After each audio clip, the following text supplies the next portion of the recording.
Hello student, welcome to my channel Sarman lecturer. ये video class 10 सामाजिक विज्ञान के लिए सबसे ज्यादा इंपॉर्टेंट है। आज मैं आपको बताऊंगा सामाजिक विज्ञान के जितने भी महत्वपूर्ण प्रश्न हैं सिर्फ एक वीडियो में, जो बोर्ड परीक्षा के लिए बहुत ही ज्यादा इंपॉर्टेंट है। बोर्ड परीक्षा में 100% आएगा। ये वीडियो आप लोगों अंत तक देखना। अगर आप सामाजिक विज्ञान में कुछ नहीं पढ़े हो तो ये वीडियो आप लोगों को 90% दिलाएगा। ठीक है, ये वीडियो आपके लिए बहुत ही ज्यादा इंपॉर्टेंट है। वीडियो को लास्ट तक देखना, वीडियो को लाइक कर देना, चैनल पर नहीं आया तो सब्सक्राइब कर लेना। सबसे पहले हम लोग देखेंगे आपकी जितने भी अति लघुत्तरीय प्रश्न हैं। ठीक है, फिर हम लोग आप लोगों के बोर्ड एग्जाम के लिए जितने भी आप लोगों के मोस्ट इंपोर्टेंट लघुत्तरीय प्रश्न हैं वो भी देखेंगे। देख सकते हो जितने भी मोस्ट इंपोर्टेंट लघुत्तरीय प्रश्न हैं, ऐसे हम लोग बहुत सारे क्वेश्चंस देखने वाले हैं। तो पहला प्रश्न आप लोग देखो, अति लघुत्तरीय में जितना बताने वाला उतना कंप्लीट करके ही बोर्ड परीक्षा में पेपर देने जाना। तो पहला प्रश्न आप लोग देखो, लिखा हुआ है किस प्रसिद्ध फ्रांसीसी चित्रकार ने 4 चित्रों की श्रृंखला बनाई। आपको यह बताना है वो कौन आपके प्रसिद्ध फ्रांसीसी चित्रकार थे जिन्होंने 4 चित्रों की श्रृंखला बनाई। तो इसका उत्तर किसको पता है? सभी लोगों के लिए बहुत ही ज्यादा इंपॉर्टेंट क्वेश्चन और सबसे ज्यादा आसान क्वेश्चन है, लेकिन बोर्ड एग्जाम के लिए बहुत ही ज्यादा इंपॉर्टेंट है। तो इसका राइट आंसर होगा फ्रेडरिक। ठीक है, फ्रेडरिक सारियू ने। कौन है? फ्रेडरिक सारियू। ठीक है, याद हो गया, कोई दिक्कत कोई कंफ्यूजन नहीं होगा। और कब बनाया था ये मैं आपको बता दूं, 1848 में। ठीक है, 1848 ईस्वी में। ठीक है, तो ये आप लोगों को बिल्कुल याद हो गया। ये आप लोगों का है पहला क्वेश्चन जो बोर्ड परीक्षा के लिए मोस्ट इंपोर्टेंट है। आप लोगों के बोर्ड एग्जाम में ये जरूर पूछा जाएगा, तो आप लोग जरूर कंप्लीट कर लेना। ये एक छोटा सा क्वेश्चन है। दूसरा क्वेश्चन आप लोग देखो, दूसरा क्वेश्चन बहुत ही ज्यादा इंपॉर्टेंट है। मतलब जितने क्वेश्चंस हैं ये बोर्ड परीक्षा के लिए सबसे ज्यादा इंपॉर्टेंट है, बिल्कुल तैयार करके ही जाना। देख सकते हो यहां आप लोगों को लिखा हुआ है कि जर्मनी के एकीकरण में सबसे महत्वपूर्ण योगदान किसका था। मतलब जो जर्मनी का एकीकरण हुआ था उसमें सबसे महत्वपूर्ण योगदान किसका था। और जर्मन राष्ट्र का प्रथम सम्राट कौन घोषित किया गया। जो जर्मन राष्ट्र है उसका प्रथम सम्राट कौन घोषित किया गया। आपको आंसर देखो यहां ध्यान से, बहुत अच्छे से समझ में आ जाएगा। सबसे पहले आप ये समझो कि जर्मनी के एकीकरण में ऑटो वन बिस्मार्क, नाम सुना होगा, ऑटो वन बिस्मार्क सबका सबसे महत्वपूर्ण योगदान था। किसका था? ऑटो वन बिस्मार्क जो है इसका सबसे महत्वपूर्ण योगदान था। और जर्मनी के एकीकरण का जनक भी इन्हें माना जाता है। और प्रसा के राजा विलियम प्रथम, राजा जो थे विलियम प्रथम को जर्मन राष्ट्र का प्रथम सम्राट घोषित किया गया। क्या घोषित किया गया? प्रसा के राजा जो विलियम प्रथम थे उनको जर्मन राष्ट्र का प्रथम सम्राट घोषित किया गया। ऑब्जेक्टिव में पूछा जाता है जर्मनी के एकीकरण में सबसे महत्वपूर्ण योगदान किसका था। आपके पास ऑप्शन रहेंगे। आपसे यह भी पूछा जाता है जर्मन राष्ट्र का प्रथम सम्राट कौन घोषित किया गया। तो ये सारी चीजें आप याद रखना, और ये आपके लिए बहुत ज्यादा इंपॉर्टेंट लघुत्तरीय, आपका अति लघुत्तरीय प्रश्न भी है। ठीक है, तो बिल्कुल तैयार ही कर लेना। ये देख सकते हो एक बहुत ही ज्यादा इंपॉर्टेंट क्वेश्चन जो बोर्ड एग्जाम में कई बार पूछा गया है। कौन सा क्वेश्चन है? देखो यहां, गांधी जी ने अपने पुस्तक हिंद स्वराज, जो गांधी जी का एक पुस्तक है हिंद स्वराज में, असहयोग आंदोलन के पक्ष में क्या तर्क दिया। मतलब गांधी जी ने जो अपनी पुस्तक हिंद स्वराज है उसमें असहयोग आंदोलन के पक्ष में क्या तर्क दिया, ये आपको बताना है। ठीक है, बहुत ज्यादा इंपॉर्टेंट क्वेश्चन है। ठीक है, तो इसका आंसर क्या होगा, ध्यान से समझो। देखो गांधी जी ने, मतलब ये हिंद स्वराज पुस्तक में क्या कहा था कि आप लोग ध्यान से यहां समझो कि गांधी जी ने अपनी पुस्तक हिंद स्वराज, जो हिंद स्वराज गांधी जी द्वारा लिखित है, कि 1909 में, ठीक है, 1909 में कहा था कि भारत में ब्रिटिश शासन, जो भारत में अंग्रेजों का शासन था, ब्रिटिश का शासन था, भारतीयों के सहयोग से ही स्थापित हुआ था। मतलब अगर भारतीय लोग, कोई ना कोई तो भारतीय थे, कई सारे लोग जो इनका साथ दे रहे थे, तो कह रहे हैं कि भारत में ब्रिटिश शासन भारतीयों के सहयोग से ही स्थापित हुआ था और यह शासन इसी सहयोग के कारण चल पा रहा है। अगर भारत के लोग अपना सहयोग वापस ले लें, जो उनके साथ हैं वो भारत के साथ हो जाएं, ठीक है, अपना सहयोग वापस ले लें, तो साल भर के भीतर, यानी कि 1 साल के भीतर क्या ब्रिटिश शासन ठह जाएगी। अर्थात ब्रिटिश जो है ना, ब्रिटिश के लोग वो सारे भाग जाएंगे भारत छोड़कर, और स्वराज्य की स्थापना होगी और स्वतंत्रता की स्थापना हो जाएगी। यही कहा था गांधी जी ने अपने पुस्तक हिंद स्वराज में। देखो क्या कहा था ये आप समझ गए। जैसे जो ब्रिटिश का शासन था वो भारतीय लोगों के सहयोग से ही स्थापित हुआ है। तो यहां से आप लोगों को यह समझ में आ गया होगा कि हिंद स्वराज पुस्तक में गांधी जी ने क्या कहा था कि भारत में अगर ब्रिटिश का शासन है तो भारतीयों के सहयोग से ही स्थापित हुआ है, और यह शासन अगर चल पा रहा है, मतलब इतने दिन तक चला, तो भाई भारतीयों का सहयोग ही के कारण चला है। और अगर भारत के सभी लोग अपना सहयोग वापस ले लें तो साल भर के भीतर जो ब्रिटिश का शासन है वो ठह जाएगा, अर्थात स्वराज की स्थापना हो जाएगी। आई होप कि बहुत अच्छे से समझ में आ गया होगा, कोई दिक्कत नहीं होगा। ये हमारा है तीसरा नंबर क्वेश्चन जो बोर्ड परीक्षा के लिए बहुत ही ज्यादा इंपॉर्टेंट है। मैंने दिखाया था आप लोगों के पेपर में भी पूछा गया है कई साल, ठीक है, तो आप लोग बिल्कुल तैयार ही कर लो। ये हमारा तीसरा नंबर क्वेश्चन है। चौथे नंबर क्वेश्चन पर आप लोग फोकस करो, ये भी बहुत ही ज्यादा इंपॉर्टेंट है। यहां लिखा हुआ है असहयोग आंदोलन कब, सबसे पहले बताना है कब और क्यों वापस लिया गया। मतलब जो असहयोग आंदोलन है वो कब वापस लिया गया और क्यों वापस लिया गया, ये बहुत ज्यादा इंपॉर्टेंट क्वेश्चन है। मतलब जितना बता रहा हूं वो बिल्कुल तैयार ही करके जाना बोर्ड परीक्षा में, ठीक है। लिखा हुआ है असहयोग आंदोलन 1922 ईस्वी में, कब, 1922 ईस्वी में चौरी चौरा की घटना के कारण वापस लिया गया। मतलब कब लिया गया, 1922 ईस्वी में, किसके कारण, चौरी चौरा की घटना के कारण वापस लिया गया। बिल्कुल सही है, आप लोगों को याद हो गया होगा। देखो आपको सबसे पहले यह याद करना है कि असहयोग आंदोलन 1922 ईस्वी में चौरी चौरा की घटना के कारण वापस लिया गया, इतना सा है, और आपको एक लाइन में याद कर लेना है, ठीक है। तो ये आपको बिल्कुल समझ में आ गया होगा, कोई दिक्कत नहीं होगा, काफी आसान सा क्वेश्चन है, लेकिन अगर आप लोग इसको याद करते हो तो 1 मिनट का काम है, ठीक है। याद कर लेना स्टूडेंट, देखो मेहनत करोगे तभी आपको अच्छा रिजल्ट मिलेगा, और अगर आप मेहनत नहीं करोगे तो फिर अच्छा रिजल्ट नहीं मिलेगा, ठीक है। एक दिन से पढ़ने से कोई टॉपर नहीं बनता, टॉपर से पूछो कैसे टॉपर बना जाता है, ठीक है। दिन रात पढ़ाई करना पड़ता है, साल भर पढ़ाई करना पड़ता है, ओके। तो ये ध्यान रखना, अगर आपने कुछ नहीं पढ़ा है तो भी आप अभी जितना मैं आपको बता रहा हूं ये पढ़कर काफी अच्छे मार्क्स ला सकते हो, क्योंकि भाई वो क्वेश्चंस मैं आपको बता रहा हूं जो बोर्ड एग्जाम के लिए इंपॉर्टेंट है, ठीक है। यहां देखो भूमंडलीकरण, या फिर इसे आप नाम दे सकते हो वैश्वीकरण, से क्या तात्पर्य है, ठीक है। वैश्वीकरण, अब यहां आ जाए बच्चा पार्टी, वैश्वीकरण से क्या तात्पर्य है, तो आप सोचोगे वैश्वीकरण तो सर ने बताया ही नहीं, भाई बताया तो है, भूमंडलीकरण या फिर वैश्वीकरण एक ही है, दोनों चीजें एक ही है। चाहे आपसे भूमंडलीकरण का परिभाषा पूछा जाए या फिर वैश्वीकरण का परिभाषा पूछा जाए, दोनों एक ही है। तो याद रखना, थोड़ा सा आप लोग खुद से कॉमन माइंड लगाया करो, ठीक है, इतना आपके पास है। उत्तर देखो यहां कि एक देश की अर्थव्यवस्था, जैसे एक देश की अर्थव्यवस्था को दूसरे देश की अर्थव्यवस्था, मतलब एक देश की अर्थव्यवस्था को दूसरे देश की अर्थव्यवस्था से, ध्यान से देखना समझना, कि एक देश की अर्थव्यवस्था को दूसरे देश की अर्थव्यवस्था से तथा संपूर्ण विश्व के विभिन्न देशों के एक दूसरे से विभिन्न क्षेत्रों के माध्यम से जुड़ा होना ही भूमंडलीकरण या फिर वैश्वीकरण कहलाता है। समझ में आया, कोई कंफ्यूजन नहीं होगा। देखो समझना है, आप इसका मतलब समझो, ठीक है, याद तो हो ही जाएगा अगर आपको समझ में आ जाएगा।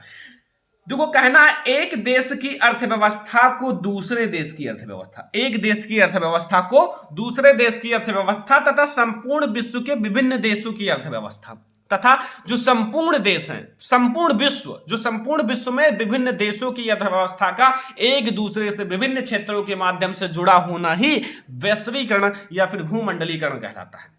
यहां से आपको कोई कंफ्यूजन नहीं होगा, अगर कोई भी कंफ्यूजन हो तो आप लोग इसको लिख डालो एक बार, फिर आपको याद हो जाएगा, ठीक है।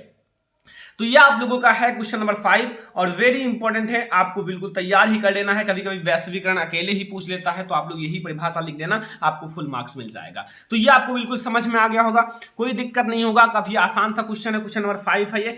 अब आप लोग चलो क्वेश्चन नंबर 6 की ओर। क्वेश्चन नंबर 6 में क्या पूछ रहा है कि 3 राज्यों के नाम बताइए। आपको 3 ऐसे राज्य के नाम बताने हैं जहां काली मृदा पाई जाती है, काली मृदा, ठीक है, काली मृदा, और इस पर मुख्य रूप से कौन सी फसल उगाई जाती है। मतलब काली मृदा, आपको 3 राज्यों के नाम बताने हैं जहां काली मृदा पाई जाती है, और काली मृदा पर मुख्य रूप से कौन सी फसल उगाई जाती है, इसका नाम भी बताना है। तो आपको पता होगा, बहुत आसान सा क्वेश्चन है और वेरी इंपॉर्टेंट है, मैंने कई बार पढ़ाया है। अगर आप हमसे साल भर पढ़ते आए हो ना, तो ये सारे क्वेश्चन चुटकियों में आपको पता होगा, क्योंकि इन सारे क्वेश्चन को मैंने कई बार पढ़ाया है, ठीक है। कई सारे आपको क्वेश्चंस बताए हैं बोर्ड एग्जाम के लिए इंपॉर्टेंट। अब ये सारे क्वेश्चंस आप बिल्कुल क्लियर करके ही जाना बोर्ड एग्जाम में, क्योंकि यहां से आपकी बोर्ड परीक्षा में 100% आएगा। देखो काली मृदा, काली मृदा का रंग काला होता है। देखो नाम, मतलब काली मृदा का रंग काला होता है इसलिए इसका काली मृदा नाम पड़ा। लाल मृदा का रंग लाल होता है इसलिए इसका लाल नाम पड़ा। पीली मृदा का रंग पीला होता है इसलिए पीला नाम पड़ा, ठीक है, ये ध्यान रखना। तो काली मृदा का रंग काला होता है और इसे रेगड़ मृदा भी कहते हैं। मतलब काली मृदा का दूसरा नाम क्या है, रेगड़ मृदा भी है। या लावा जलक सैलों से बनती है, लावा जनक सैलों से, ये लावाजनक शैलों से बनती हैं, इसीलिए तो ये काली होती हैं, ठीक है। और यह मृदा महाराष्ट्र, मालवा, मध्य प्रदेश, ठीक है, और छत्तीसगढ़ के पठार में पाई जाती है। कहां? महाराष्ट्र में पाया जाता है, मध्य प्रदेश में, छत्तीसगढ़ के पठार में, ठीक है, में पाया जाता है। काली मृदा कपास की खेती के लिए उचित समझी जाती है। काली मृदा कपास की खेती के लिए सबसे ज्यादा उचित समझा जाता है, सबसे ज्यादा अच्छा भी होता है, उसमें कपास की खेती काफी अच्छी होती है। किसमें? काली मृदा में। और इसे काली कपास की मृदा के नाम से भी जाना जाता है, ये याद रखना, ठीक है। इसे काली कपास की मृदा के भी नाम से जाना जाता है। देखो इसके नाम से आपको स्पष्ट हो गया, इससे काली कपास की मृदा के नाम से जाना जाता है। अगर इसे काली कपास की मृदा के नाम से जाना जाता है तो इसमें इसका मतलब कि कपास की खेती काफी अच्छी होती है। तो यहां से आपको ये क्वेश्चन बिल्कुल क्लियर हो गया होगा, कोई दिक्कत नहीं होगा, काफी आसान सा क्वेश्चन है। और अगर आपको समझ में आ गया हो तो बहुत अच्छा है। क्वेश्चन नंबर 7 पर आप लोग फोकस करो, बोर्ड एग्जाम के लिए सबसे ज्यादा इंपॉर्टेंट क्वेश्चन है, बोर्ड परीक्षा में कई बार पूछा भी गया है। ध्यान से सबसे पहले आप पढ़ लो, फिर आप लोगों को अभी समझ में आ जाएगा। देखो लिखा हुआ जैव, जो जैव और अजैव संसाधन क्या होते हैं, जैव और अजैव संसाधन क्या होते हैं, कुछ उदाहरण दीजिए, कुछ उदाहरण भी देना है, जैव और अजैव संसाधन के बारे में बताना है, ठीक है। तो सबसे पहले आप हेडिंग डालना जैव संसाधन। जैव संसाधन क्या होता है ये समझो, ठीक है। जैव संसाधन के बारे में आप समझ लो बहुत अच्छे से। देखो जैव मतलब क्या होता है, जीव, जीव मतलब क्या होता है, जीवन यापन करना, जिसमें जीव होते हैं, ठीक है, जो जीवमंडल में होते हैं। अब देखो ध्यान से, जैव मतलब जीव, और तब अजैव मतलब क्या होगा, जिसमें जीव नहीं होते, जो सजीव नहीं होते, निर्जीव होते हैं। अब यहां से आपका पूरा क्लियर हो गया पॉइंट कि वे संसाधन जिनकी प्राप्ति जीवमंडल से होती है, जीवमंडल मतलब जिसमें जीवन यापन होता है और जिनमें जीवन व्याप्त होता है, जिनमें जीवन व्याप्त होता है, जैव संसाधन कहलाता है, ठीक है। एग्जाम्पल के लिए मैं आपको समझा देता हूं, तब तो आपको बहुत अच्छे से समझ में आ जाएगा। देखो सबसे पहले आपको परिभाषा मेन है कि वे संसाधन जिनकी प्राप्ति कहां से होती है, जीवमंडल से होती है, और जिनमें जीवन व्याप्त होता है, जैव संसाधन कहलाता है। एग्जाम्पल के लिए आप ले सकते हो, जैसे मनुष्य भी भाई जीवन यापन करता है और जिनकी प्राप्ति भी जीवमंडल से होती है, तो सीधा आप मनुष्य लिख दो, ठीक है, मनुष्य हो गया। और भी आपके बहुत सारे हैं, जैसे आपका मनुष्य हो गया, आपके वनस्पति जगत हैं, ठीक है, वनस्पति जगत हैं। और आप लोगों को बताएं, और आप लोगों का है जैसे प्राणी जगत हैं, ठीक है, मतलब कोई भी चीज आप लिख सकते हो जिसमें जीवन यापन होता है, प्राणी जगत है। पशुधन है, मतलब पशु जिसमें होते हैं, पशुधन, ओके, आदि। अब बहुत सारी चीजें हैं, क्या क्या बताएं, इतना आपको, इसमें से 2 अगर आप लिख दोगे बहुत है, ठीक है, चाहे मनुष्य लिख दो, चाहे प्राणी जगत, चाहे वनस्पति जगत, चाहे पशुधन, ये आपका है जैव संसाधन। अब हम लोग समझेंगे अजैव संसाधन।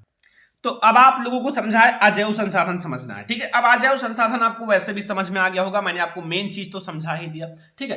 देखो वे सारे संसाधन जो निर्जीव वस्तुओं से बने होते हैं, मतलब निर्जीव होते हैं, वे सारे संसाधन जो निर्जीव वस्तुओं से बने होते हैं अजैव संसाधन कहलाते हैं। क्या कहलाते हैं?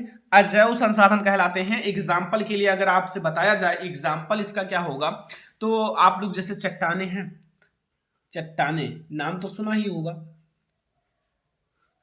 और निर्जीव और क्या है, जैसे आपका धातु है, चट्टाने और धातुएं, बस यही हो गया आपका, ठीक है। तो यहां से अब आपको जैव और अजैव संसाधन पूछ लिया जाए तो अब आप लोगों को कोई दिक्कत नहीं होगा, बहुत अच्छे से समझ में आ गया होगा, ठीक है, कोई दिक्कत नहीं है। अब आपका 8वां नंबर क्वेश्चन समझो। 8वां नंबर क्वेश्चन आपके लिए बहुत ज्यादा इंपॉर्टेंट है, ठीक है, बिल्कुल तैयार करके ही जाना है। इसमें से आपके ऑब्जेक्टिव बहुत सारे क्वेश्चन बनते हैं। जैसे लिखा है भारत की 4 रबी और 4 खरीफ फसलों के नाम बताइए। मतलब भारत के जो 4 रबी और 4 खरीफ फसलों का नाम बताना है। अब यहां से आपसे ये पूछा जाता है कि निम्न में से रबी फसल है, निम्न में से खरीफ फसल है, 4 ऑप्शंस दे देंगे। अब अगर आपको ये पता है रबी और खरीफ दोनों में फसलों को, तो आप आसानी से बता सकते हो। और ये भी क्वेश्चन आपके लिए इंपॉर्टेंट है, अति लघु उत्तरीय भी, तो आपको बहुत ज्यादा इंपॉर्टेंट क्वेश्चन है कि भारत की 4 प्रमुख रबी फसलें। सबसे पहले हम लोग समझेंगे भारत की 4 प्रमुख रबी फसलें। पहला गेहूं, गेहूं क्या है, रबी फसल है। जौ क्या है, रबी फसल है। मटर भी आपका रबी फसल है। चना भी आपका रबी फसल है, ठीक है। अब ये आपको समझ में आया, रबी फसल में जैसे आपका गेहूं है, जौ है, मटर है, चना है, और आप लोगों का सरसों है, क्या है, सरसों है, ठीक है। तो यहां से आपको ये पता चल गया ये इतनी आपकी क्या है, रबी फसलें हैं। तथा खरीफ फसलें, तथा खरीफ फसलों में चावल है, मक्का है, बाजरा है, कपास है एंड जूट है, मूंगफली है आदि प्रमुख है। अब यहां से जितना मैंने बताया है ना, अगर इतना आप रबी और खरीफ फसलों के बारे में पढ़ लेते हो ना, तो इससे बाहर आपके पेपर में कुछ नहीं आएगा। ये 100% मेरी गारंटी है, क्योंकि आपके बुक में, जो आपका बुक है समाज विज्ञान में, उसमें रबी और खरीफ के बारे में इससे ज्यादा कुछ नहीं दिया हुआ है। ठीक है, बस इतना आपको समझना था और मैंने आपको अच्छे से समझा भी दिया। ओके, अगला देखो क्वेश्चन नंबर 9 पर आप लोग फोकस करो। लिखा हुआ है धात्विक खनिज किसे कहते हैं। जो धात्विक खनिज होते हैं वो क्या होता है, और ऐसे दो खनिजों के नाम लिखिए। मतलब धात्विक खनिज की परिभाषा देना है और दो खनिजों का नाम भी बताना है। तो भाई समझना, जैसे आप लोग धातु पढ़े हो, धातु एवं अधातु चैप्टर में क्लास 10 साइंस में धातु का मतलब परिभाषा, लक्षण, ये सारी चीजें पढ़े हो कि नहीं पढ़े हो? पढ़े होंगे, क्योंकि भाई क्लास 10 में हो, क्लास 10 का चैप्टर भी है। तो अब आपको समझना है जिन खनिजों से धातु प्राप्त होता है, जिन खनिजों से धातु प्राप्त होता है जिसमें चमक होता है, धातु में क्या होता है, चमक होता है, तथा जिनको कूट कर या फिर पीट कर चादर के रूप में ढाला जा सकता है। मतलब आघात वर्धनता पढ़े हो, आघात वर्धनता, तो वही, और तन्यता भी पढ़े होंगे। और तारों के रूप में खींचा जा सकता है, उसको खींचकर तारों के रूप में भी खींचा जा सकता है, वही तो हमारा धात्विक खनिज कहलाता है। वही हमारा क्या कहलाता है, धात्विक खनिज। देखो धात्विक खनिज में चमक होता है, जिनको पीटकर चादर के रूप में परिवर्तित किया जा सकता है और तारों के रूप में खींचा जा सकता है, वही आपका धात्विक खनिज कहलाता है। एग्जाम्पल के लिए लोहा और सोना। सोना जो होता है ना, उसको आप खींचकर बहुत लंबे तार के रूप में ले जा सकते हो, और लोहा को पीटकर आप चादर के रूप में परिवर्तित कर सकते हो। ठीक है, और दोनों में चमक भी होता है। तो यह आप लोगों को पता चला आपका धात्विक खनिज और इनके दो आपके खनिज जैसे लोहा और सोना। यहां से आपका ये क्वेश्चन तो बिल्कुल क्लियर हो गया होगा, कोई दिक्कत नहीं होगा, बहुत आसानी से समझ में आ गया होगा। अगला क्वेश्चन देखो, ये बोर्ड परीक्षा के लिए बहुत ज्यादा इंपॉर्टेंट है। समवर्ती सूची क्या है, समवर्ती सूची क्या है, 4 विषयों का उल्लेख कीजिए। जैसे एक पूछा जाता है समवर्ती सूची क्या है, समवर्ती सूची के 4 विषय हैं, मतलब 4 आपके विषय हैं जिनका उल्लेख करना है, मतलब नाम बताना है। तो ध्यान से समझो। देखो सबसे पहले मैं आपको समझाऊंगा समवर्ती सूची होता क्या है। देखो विषयों की वह सूची जिस पर कानून बनाने का अधिकार, जो कानून बनाने का अधिकार राज्य और केंद्र दोनों का होता है। किसका होता है, जो राज्य सरकार होता है और केंद्र सरकार दोनों का होता है, कानून बनाने का अधिकार दोनों का होता है। ठीक है, लेकिन जब दोनों कानून में टकराव हो, मतलब अगर केंद्र सरकार और राज्य सरकार के बीच में क्या हो जाए, टकराव हो जाए, झगड़ा हो जाए, तो केंद्र सरकार द्वारा बनाया गया सरकार ही मतलब कानून ही मान्य होगा। मतलब अगर दोनों के बीच में टकराव होगा तो केंद्र सरकार के द्वारा ही बनाया गया कानून आपका मान्य होगा, यानी कि केंद्र सरकार आपका बड़ा होता है। ठीक है, और केंद्र सरकार के पास ज्यादा पावर होता है। और इस सूची में आपका शिक्षा, वन, मजदूर संघ, गोंद, ठीक है, और गोद लेना और उत्तराधिकार जैसे विषय शामिल हैं। ये सारे विषय इसमें शामिल हैं, जैसे आपका गोद लेना, शिक्षा, वन, मजदूर संघ, ये सारे आपके मतलब शामिल हैं इस सूची के अंतर्गत। तो यहां से आपको ये क्वेश्चन बिल्कुल क्लियर हो गया होगा। क्वेश्चन नंबर 10 कोई दिक्कत नहीं होगा, आप लोगों को बहुत आसानी से समझ में आ गया होगा। तो बहुत ही अच्छी बात है, ये सारे क्वेश्चंस बहुत ज्यादा इंपॉर्टेंट है, बिल्कुल आपको याद ही कर लेना चाहिए। ठीक है, अगला क्वेश्चन आप लोग आ जाओ क्वेश्चन नंबर 11 पर। ठीक है, क्वेश्चन नंबर 11 में क्या पूछ रहा है ये ध्यान से समझो। लोकतंत्र के लिए जातिवाद घातक है। लोकतंत्र के लिए जो जातिवाद होता है ना, जाति, वो घातक है। इनके 2 कारण बताइए, मतलब कैसे घातक है, इनके 2 कारण बताना है जातिवाद। तो एक एक को समझेंगे। सबसे पहला आपको समझना है, देखो जातिवाद ने देश के विभिन्न जातियों समूहों में आपसी संघर्ष और टकराव को जन्म दिया है। देखो जातिवाद जो है ना, जाति के कारण झगड़ा होता है, आप लोगों ने देखा होगा। ठीक है, तो जातिवाद ने देश के विभिन्न जो जाति समूह हैं में आपस में संघर्ष और टकराव, झगड़े को जन्म दिया है, जो कि राष्ट्रीय एकता के लिए एक बड़ा खतरा है। अगर राष्ट्रीय एकता बनाए रखना है ना, तो झगड़ा, टकराव, ये सारी चीजें नहीं होना चाहिए। ठीक है, तो इसलिए कहा गया है कि जातिवाद ने देश के विभिन्न जातियों समूहों में आपसी संघर्ष और टकराव को जन्म दिया है, जो कि राष्ट्रीय एकता के लिए बड़ा खतरनाक है। ओके, फिर दूसरा कारण है जातिवाद के आधार पर आरक्षण की राजनीति ने भी भारतीय लोकतंत्र को बुरी तरह से प्रभावित किया है। देखो आरक्षण, जैसे आरक्षण किसी को ज्यादा मिलता है, किसी जाति को कम मिलता है, तो ये भी एक मतलब लोकतंत्र को काफी बुरी तरह से प्रभावित किया है। तो ये भी क्वेश्चन आपको बिल्कुल अच्छे से समझ में आ गया होगा। ये हमारा है क्वेश्चन नंबर 11। क्वेश्चन नंबर 12 देखो, एक छोटा सा क्वेश्चन है लेकिन समझ लेना। भारत के दो पड़ोसी देशों के नाम पूछा जाता है बोर्ड परीक्षा में कि भारत के दो पड़ोसी देशों का नाम बताइए। ठीक है, तो पहला है आपका श्रीलंका जो कि आपका पड़ोसी देश है, दूसरा है नेपाल। नेपाल और श्रीलंका क्या है, भारत के मेन पड़ोसी देश हैं। तो यहां से आपको ये समझ में आ गया, कोई दिक्कत नहीं होगा, काफी आसान सा क्वेश्चन है। ठीक है, 1 मिनट का काम है। अगला क्वेश्चन देखो, क्वेश्चन नंबर 13 कि लोकतांत्रिक व्यवस्था क्या है। जो लोकतांत्रिक व्यवस्था होता है उसकी आपको परिभाषा देनी है लोकतांत्रिक व्यवस्था का। ठीक है, तो ध्यान से समझना, लोकतांत्रिक व्यवस्था लिखना है कि यह एक ऐसी व्यवस्था है, जो लोकतांत्रिक व्यवस्था है ना, यह एक ऐसी व्यवस्था है जिनके केंद्र में लोग हों, जिनके केंद्र में क्या हो, लोग हों, आदमी हो। ठीक है, लोग हों, अर्थात लोगों के द्वारा बनाई गई सरकार, जो जनता के द्वारा बनाई गई सरकार। ठीक है, मतलब कहने का क्या मतलब है कि यह एक ऐसी व्यवस्था है जिनके केंद्र में लोग हों, अर्थात लोगों के द्वारा बनाई गई सरकार जो लोगों के हितों के लिए काम करेगी, मतलब लोगों को हितों के लिए काम करेगी तथा लोगों की इच्छा तक ही बनी रहेगी।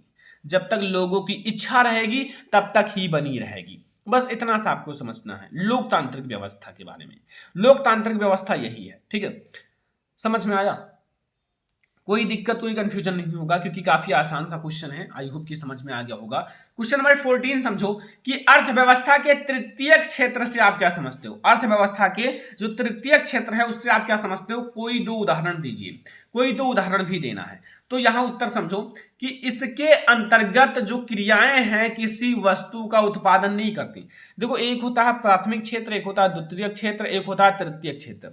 तो तृतीयक क्षेत्र के अंतर्गत क्या है कि इसके अंतर्गत जो क्रियाएं हैं, मतलब इनके अंतर्गत जो काम है, जो क्रियाएं हैं, किसी वस्तु का उत्पादन नहीं करती, मतलब किसी चीज का उत्पादन नहीं करती हैं, बल्कि सेवाओं का उत्पादन करती हैं। सेवाओं का मतलब क्या है, मतलब सेवा करती हैं। जैसे आपके एक डॉक्टर है तो मरीज का सेवा करेगा, मतलब उनको सही करेगा। वकील है तो अपराधी को बचाएगा, जैसे अपराध ना किए हों और उनको फंसा दिया जाए तो उसका सहायता करेगा। तो यही कहा गया है कि सेवाओं का उत्पादन करता है। ये क्रियाएं प्राथमिक और द्वितीयक क्षेत्र के विकास में मदद करती हैं। जैसे भाई ये मतलब अगर उत्पादन होगा तो उसकी सहायता, सेवा वो भी तो जरूरी है। बस वही चीज है। अब जैसे आपके वकील हैं, डॉक्टर हैं, शिक्षक हैं, परिवहन हैं आदि। ठीक है, देखो वकील हैं तो भी आपके लिए इंपॉर्टेंट हैं। ठीक है, डॉक्टर तो भाई आधा भगवान के समान है।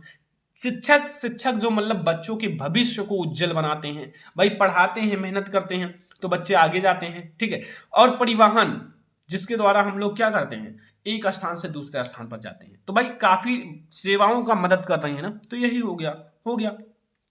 बस इतना सा आपको समझना था और वेरी इंपॉर्टेंट है और अपनी भाषा में समझा भी दिया। अब आप लोगों को कोई दिक्कत नहीं होगा। अगर अभी भी दिक्कत हो वीडियो को पीछे करके दोबारा समझ लो। ठीक है, वही चीज। क्वेश्चन नंबर 15 समझो कि विश्व व्यापार संगठन क्या है। एक लास्ट ये आपका तिलक उत्तरीय है कि विश्व व्यापार संगठन क्या है। विश्व व्यापार संगठन को आपको परिभाषित करना है। तो विश्व व्यापार संगठन एक ऐसा संगठन है, जो विश्व व्यापार संगठन है एक ऐसा संगठन है जिसका ध्येय मतलब होता है आपका किसी को ध्येय देना, मतलब किसी को जगह देना। ठीक है, अब देखो ध्येय अंतरराष्ट्रीय व्यापार को उदार बनाना है। ठीक है, और विकसित देशों की पहल पर शुरू विश्व व्यापार संगठन अंतरराष्ट्रीय व्यापार से संबंधित नियमों को लागू करता है। बस इतनी सी बात है। विश्व व्यापार संगठन, आई होप कि आपको बहुत अच्छे से समझ में आ गया होगा ये सारे क्वेश्चंस। ठीक है, आई होप कि आपको ये जितने के क्वेश्चंस बताए हैं उसमें कोई दिक्कत नहीं होगा।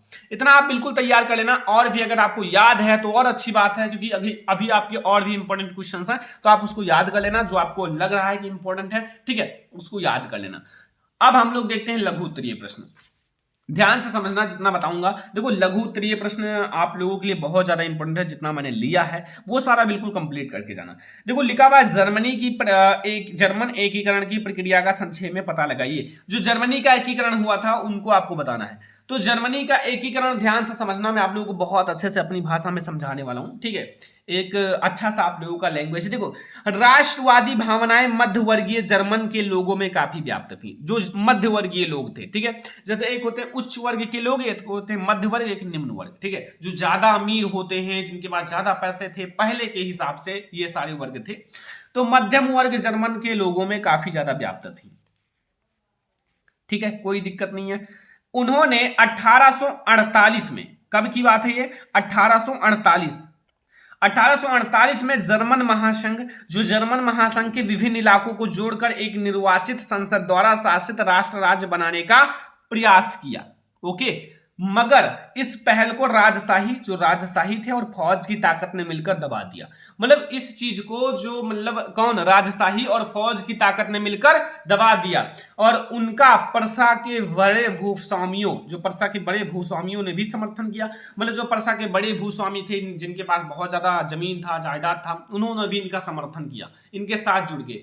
उसके बाद प्रसा ने राष्ट्रीय एकीकरण के आंदोलन का नेतृत्व संभाल लिया। उसके बाद जो प्रसा था, प्रसा के ने राष्ट्रीय एकीकरण के आंदोलन का नेतृत्व संभाल लिया। और उसका मुख्यमंत्री कौन था, ये सबसे ज्यादा इंपॉर्टेंट है, ऑटो वन बिस्मार्क था। मैंने अभी क्या बताया है, इसका मुख्यमंत्री, ठीक है, इसका मुख्यमंत्री ऑटो वन बिस्मार्क, जो इस प्रक्रिया का जनक था। जनक का मतलब इस प्रक्रिया का पिता था।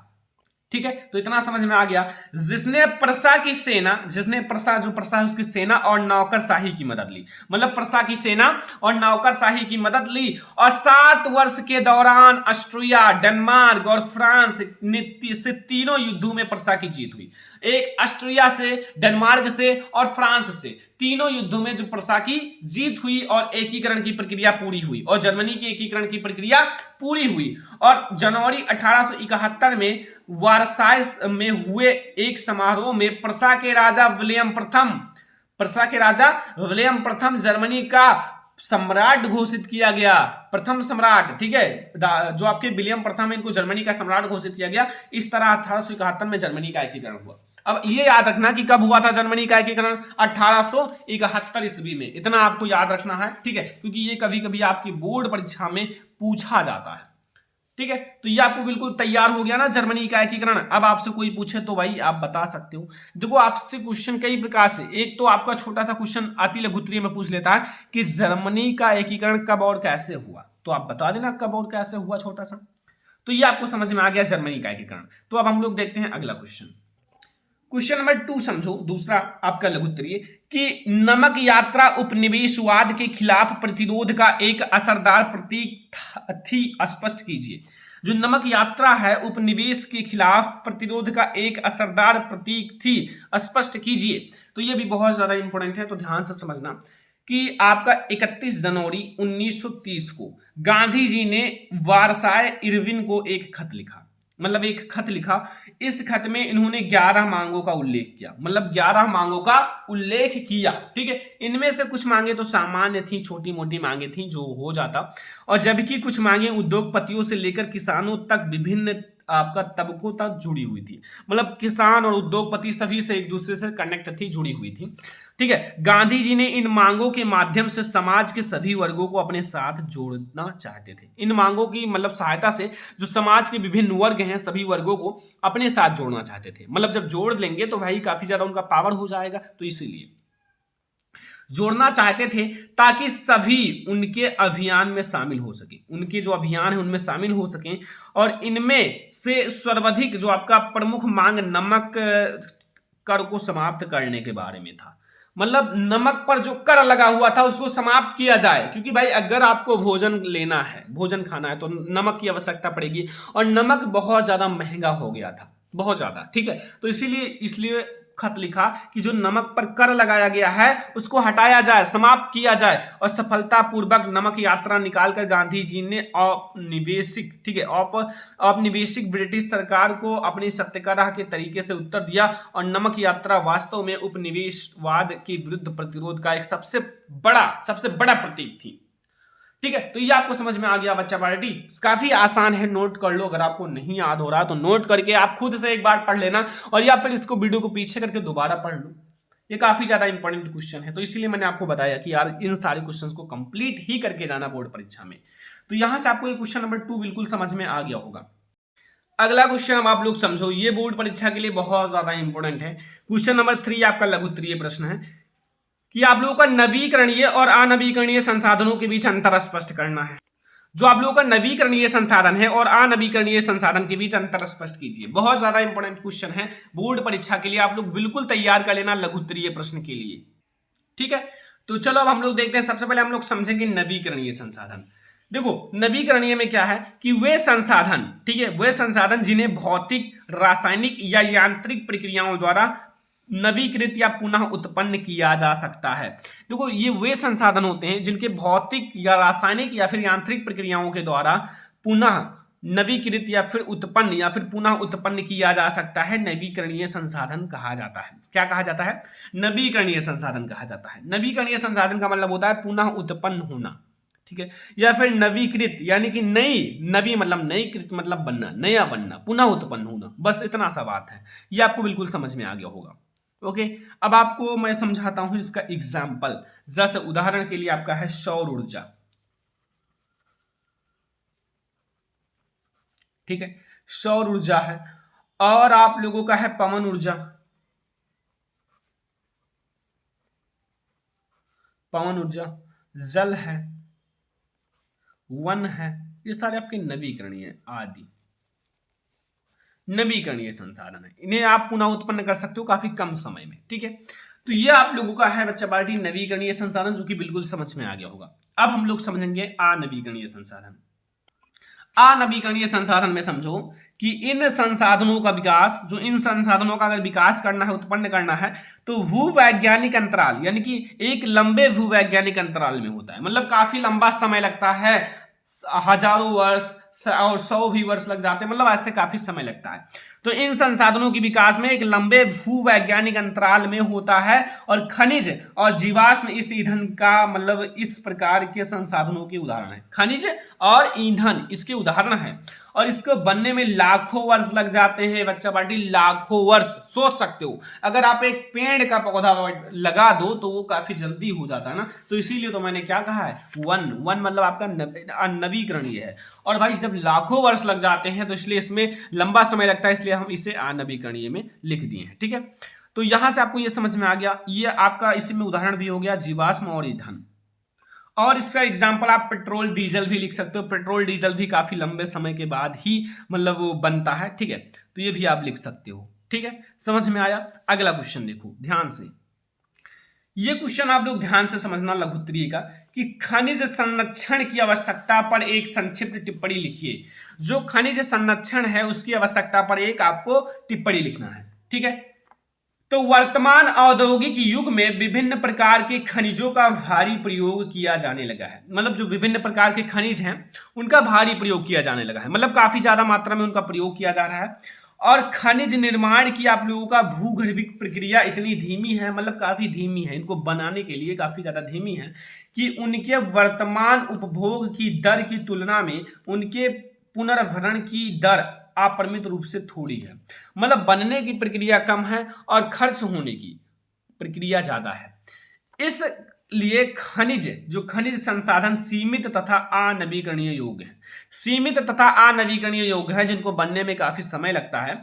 और अयस्क के सतत उत्खनन की गहराई बढ़ने के साथ उसकी गुणवत्ता घटती जा रही है। मतलब जितना गहराई बढ़ता जा रहा है तो वहां से खनिज निकलता जा रहा है, तो उसकी जो गुणवत्ता है वो कम होता जा रहा है। इसलिए खनिजों के संरक्षण की आवश्यकता है, ठीक है, खनिजों की संरक्षण की आवश्यकता, उसे बचाना चाहिए। इसके लिए खनिजों के संरक्षण की आवश्यकता है, वही चीजें मैंने लिख दिया है लगता है, हाँ वही चीज है, कोई दिक्कत नहीं।